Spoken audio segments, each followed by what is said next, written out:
What is going on, you guys? Pro is on the mic, and I was gonna put a Let's Do workout today, but I decided I should put out this commentary as soon as possible rather than leave you guys hanging as to the explanation or the reasoning for my decision. So let's begin from the beginning and then build up from there. In February of 2014, I was recruited into Obey by Scarce, who was a leader at the time, and you know, Scarce is a very nice guy.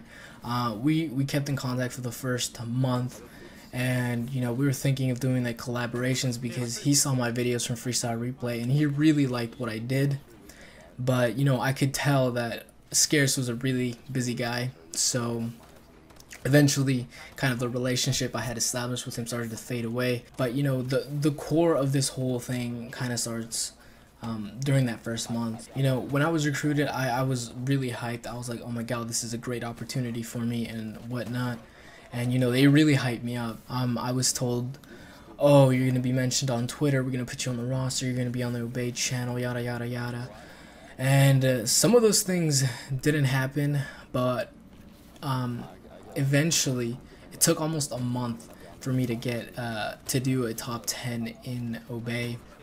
And basically I had to put a lot of pressure on them for the first month because nobody would let me do anything. It was kind of like I was in Obey, but I was a ghost. It was really it's being a ghost is the best way to describe my membership in Obey. And yeah, it took a month for me to finally get to do a top 10 in Obey.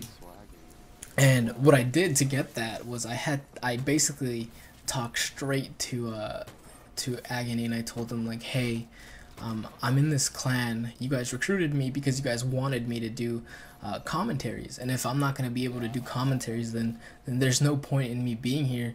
So I might as well leave.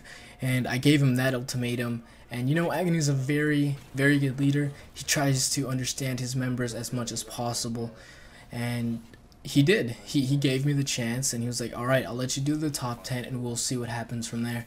And you know, I did the top 10 and it went pretty good, and then they wanted me to do another one and then another one, and I did. But that's when I started to get burnt out. My top 10s, they're different. You know, they're not like the normal top 10s you see on every COD channel, you know, where it's just clips and you commentate over them. They're not simple to make, I would say. And I don't know if the clan didn't understand that, but I was getting burnt out. You know, I spent many hours on these top 10s. They take a lot more than I'd like to admit. And you know, I want you guys to know that I'm no innocent part in this. You know, I could have given it my all and kept at it. But the reason I do YouTube is because I like the challenge. I like the challenge of making a video that's different, making something that's different from the norm. You know, I like that. That's the fun in being a YouTuber. And eventually I kind of became this ghost in the clan. You know, I still kept in contact with some of them, but I just became this ghost because I played on PC, but none of the content on PC was valuable to them. It was so weird, and they didn't even kick me out. And I thought of leaving during the summer, but I thought to myself, you know, I'm in one of the biggest clans in the COD community, so why jeopardize that? So let's fast forward to November. The event, basically the straw that broke the camel's back here, is in November, when all the rumors were stirring up that, you know, FaZe is gonna make this new clan, Red, and then it happened, and you know, they started recruiting all these players, and a lot of those players were from Obey, so Obey was losing a lot of content. And you know, I saw this as an opportunity to kind of like give them some content from me. And you know, I pitched my idea to Formula, and he was like, yeah, like, let's do it. And I gave him an episode specifically for Obey for my Let's Do work, and he said he liked it, and I was told he was gonna upload it. And then 2 weeks passed, and I was thinking like, oh, maybe there's something wrong with it, or maybe I should change something. So I try to talk to him. I get no reply, and just out of curiosity, I check on the roster. I'm taken off the roster, and I just want you guys to know that I told Formula to add me back on the roster once I pitched my idea, and he did. But later, I guess I was taken back out, and I wasn't even told of this. So this isn't a blame game. I don't want this to be a blame game. I want this to be the reasoning for this decision, and I am pissed. I'm honestly pissed. I'm not gonna lie to you guys.